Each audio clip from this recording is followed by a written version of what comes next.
Warning: local teenager complains as a coping mechanism, also known as Coil Complains. Such a cinematic intro, I know. Well, time to be a negative Nancy. Since the invention of technology, there's obviously always been enthusiasts, either someone who loves and only buys products from one specific brand, or someone who buys as many products from as many brands as possible. There's obviously many other ways that I could describe that, but that's just the basic general consensus, is what I just said. But the type of enthusiast that I would like to talk about is what I like to call the fanboy. Not that I like to call that's just their name, I don't know why I said that. One I find the most infuriating is the Apple enthusiast. I understand Apple makes pretty good phones, and I would even go as far as say they have the most quality control over the phones they make, compared to all the other phone manufacturers. However, this breed of enthusiast refuses to admit any problems with this company. A little while ago, I released a video about the iPhone 14, and how I thought it was stupid. Sure, I said nothing original in it. I think it was a well put together video, though. Well, on the website reddit.com, of all places, this big man thought he was all tough and decided to call me out for it. But lastly, could you be any more obvious of a blatant Astro surfer? That gracious call out to the Samsung S22. Please go back into your moldy basement where you came from. Also, just a funny note, bro misspelled moldy. Not that I care or that it matters, just having an open typo in your super serious Reddit reply makes you a clear open target. I think I gave an appropriate response. Listen, I'm a huge advocate for saying whatever the hell you want on the internet, but that goes both ways. If you have an opinion, or facts as this guy tries to make it out to be, I have every right to call you an idiot and a basement dweller. Listen, sir, neither me or your opinions matter in the slightest. Don't try and cope with that and pretend that it's not true. This is again the internet, and nothing you say matters in the slightest.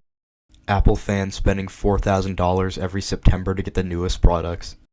Apple fans in the September event is delayed. Listen, okay, maybe I'm jealous, yes I am, but for the people who always buy the new iPhone, Mac, and whatever, I just want to know why. I feel like the thousands of dollars to buy the new Apple Pro stand could go to a much better cause. I understand I'm giving Apple fans a lot of crap here, and I apologize. Apple makes good products, hell, even great products. However, you can't even try and defend some of the awful decisions they've made. Android enthusiasts aren't any better, by the way. I'm gonna specifically call out Samsung phone users now. Your phones aren't the second coming of Christ, okay? They're good phones, but they aren't any better than everything else. I'm just gonna go ahead and say it, the smartphone wars are hilariously stupid and should not exist. If your phone can text people and call people just fine, then be happy, okay? I even think the world would be a much better place without them, because now people at the very least don't have to be home. They can just say whatever they want on Twitter at any time they want. This is why Twitter is such a terrible platform. Not only do the smartphone wars exist, but also the console wars, which I actually find even more stupid. Nintendo, PlayStation, and Xbox are the three main console manufacturers in the world. One argument I see a lot is how there should be no exclusives and just release everything on all platforms. And I will be the first to say it, I think this idea is hilariously stupid. Yes, it sounds nice, but I think that is also extremely limiting of creativity. Take the Nintendo Wii as an example. That entire console had to do with the fact that it had a pointer and motion controls. Now please tell me how Nintendo is supposed to get a game like Wii Play on the Xbox at the time without severely downgrading it. Now, I'm not saying I like exclusivity deals, but imagine how much money for so many companies would be lost without having exclusivity deals.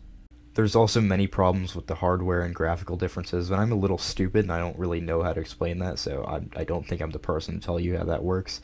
Honestly, I really like watching tech videos on sites like YouTube and TikTok, but it also makes me wonder, why would I need to spend a total of $3,000 on my PC, and why would the average consumer need this?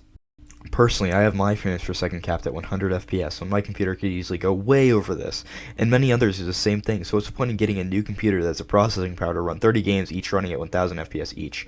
Because who in their right mind would do that? Is that like the one your mom works at? She's still offering the 2-for-1 discount? PC builders spending $150 extra for a new part in their computer to get better frames in Fortnite when you already have it capped at 120 FPS to begin with. PC enthusiasts. I gotta do it, man. Talking about PC fans gets me on the topic of setup enthusiasts, and why I hate them, and why they all need to stop. Like, who wants this?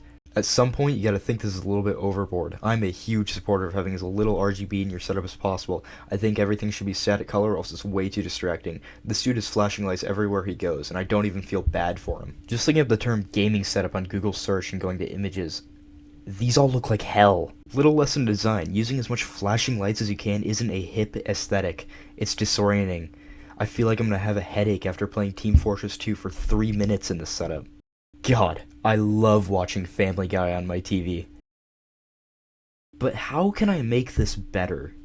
You can't, that's the answer. I love spending $4,000 on a TV so the blacks are even darker. Here, I have an alternate solution for that problem. It's called permanent blindness. This is just like that one Family Guy episode. I don't even want to spend the energy on this.